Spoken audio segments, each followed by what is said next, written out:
और अब बात पश्चिम बंगाल के तेज होते चुनावी रण की, जहां पर हिंसा भी है और बगावत भी।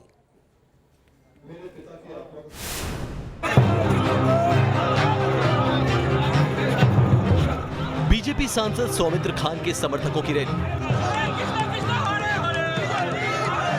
ये तस्वीरें बंगाल में विधानसभा चुनाव से पहले सरगर्म होते सियासी माहौल की हैं।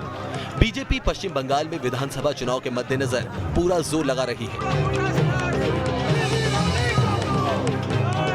टीएमसी छोड़कर बीजेपी का दामन थामने वाले नेता अपने अपने प्रभाव वाले इलाकों में बीजेपी के लिए लामबंदी में जुट गए हैं।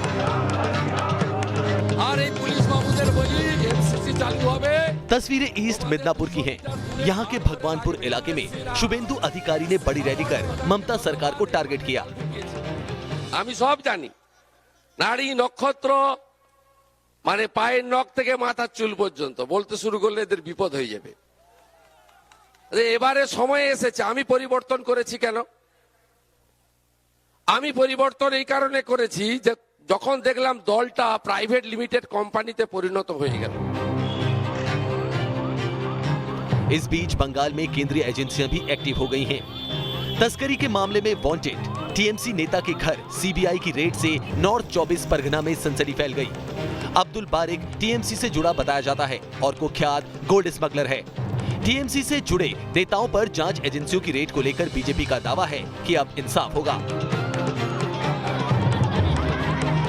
बीजेपी का दावा है कि टीएमसी सरकार की अब गिनती के दिन ही बच गए हैं, लिहाजा प्रशासन को जनता की सुध नहीं रह गई। जिन शिक्षकों को क्लास में होना चाहिए था वो विधानसभा के गेट पर चढ़ाई कर रहे हैं। पश्चिम बंगाल विधानसभा के बाहर हंगामा, नारेबाजी और जोरदार प्रदर्शन की आवाज ममता दीदी को शायद सुनाई नहीं दे रही। लंबे वक्त से अपनी मांगों को लेकर ममता सरकार से गुहार लगा रहे टीचर्स एसोसिएशन के सब्र का बांध क्या टूटा। शिक्षक विधानसभा पर चढ़ाई करने पहुंच गए। बीजेपी बंगाल में कानून व्यवस्था की खराब हालत को लगातार मुद्दा बना रही है। विपक्षी कार्यकर्ताओं, खासकर बीजेपी समर्थकों को लगातार टारगेट करने का मुद्दा बंगाल में बड़ा बनता जा रहा है। तस्वीरें नॉर्थ 24 परगना की हैं। यहाँ के हाली शहर इलाके में बीजेपी नेता के घर फायरिंग की गई। अरिंदम डे के घर हुई फायरिंग का आरोप टीएमसी समर्थकों पर लग रहा है। Team news nation. कुछ ही दिन के बाद 1 फरवरी को देश का अगला आम बजट पेश होना है और हर किसी को तमाम तरीके की उम्मीदें हैं। इस रिपोर्ट के जरिए हम आपको बताते हैं कि इस बजट में इंफ्रास्ट्रक्चर सेक्टर को लेकर क्या कुछ हो सकता है और क्या कुछ उम्मीदें हैं।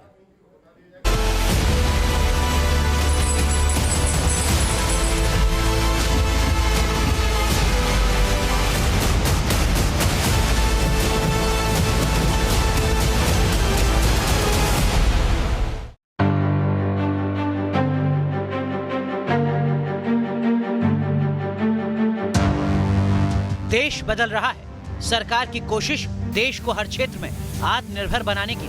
लंबी दूरी के हाईवे, फ्लाईओवर, गगनचुंबी इमारतें, वाटरवेज, बुलेट ट्रेन, स्कूल, अस्पताल बनाने की योजना को अमली जामा पहनाया जा रहा है।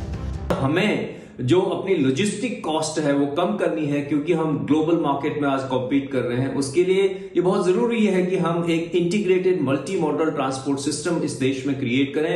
उसके लिए port infrastructure, rail, road and waterways पे इन्वेस्टमेंट बढ़ाना बहुत जरूरी है। और जानकारों के मुताबिक इस बार के बजट में सरकार इंफ्रास्ट्रक्चर के जरिए बेहतर कनेक्टिविटी पर जोर देगी।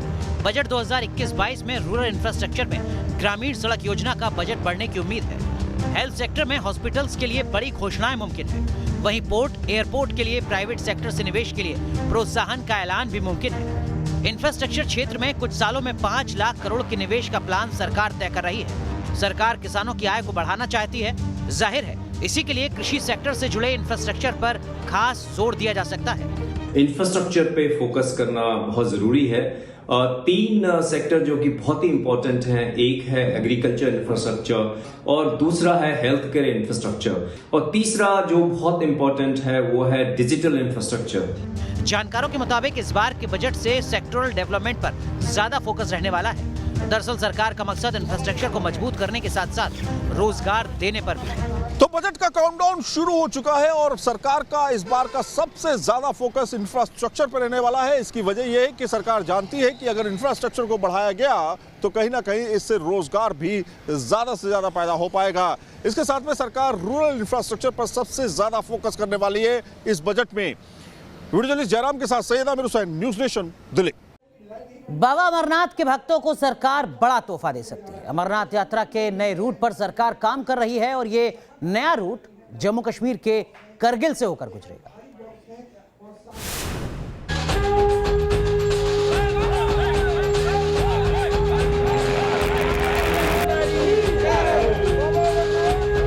यहां है महादेव का साक्षात वास,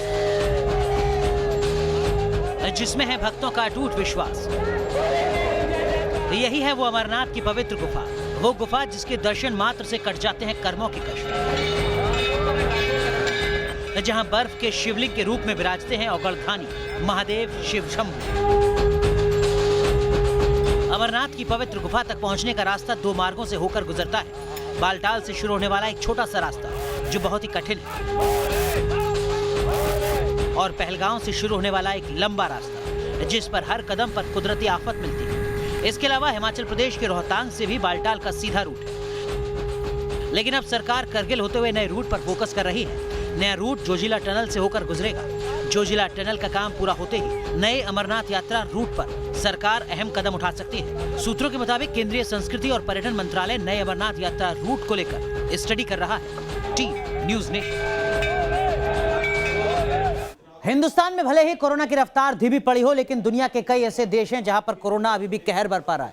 इस बीच लॉकडाउन भी लगाया जा रहा है, लेकिन ऑस्ट्रेलिया से लेकर लेबनान तक जहां पर लॉकडाउन जैसे कठोर कदम उठाए हैं, उन कदमों के खिलाफ लोग सड़कों पर उतरे हुए हैं।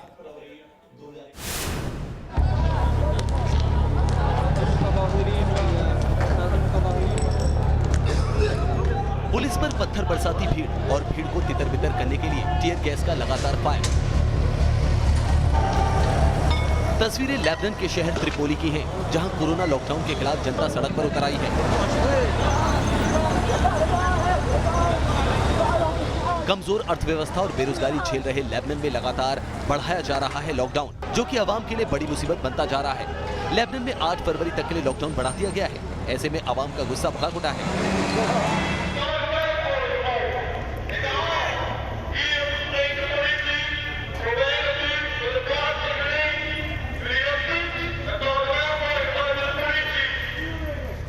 लेबनान की तरह नीदरलैंड्स में भी कोरोना की वजह से लॉकडाउन जारी है, लेकिन रात के कर्फ्यू के ऐलान के बाद नीदरलैंड्स के कई शहरों में जनता सड़कों पर उतर आई है।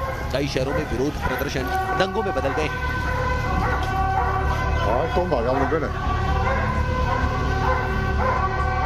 इस दौरान भीड़ ने पुलिस पर हमला किया और कई जगहों पर आगजनी की। दरअसल नीदरलैंड में कोरोना के ब्रिटिश वेरिएंट को लेकर अलर्ट है। सोमवार को यहां कोरोना के 4000 से ज्यादा केस दर्ज किए गए हैं, लिहाजा सरकार किसी तरह की चूक नहीं चाहती है। Team news nation.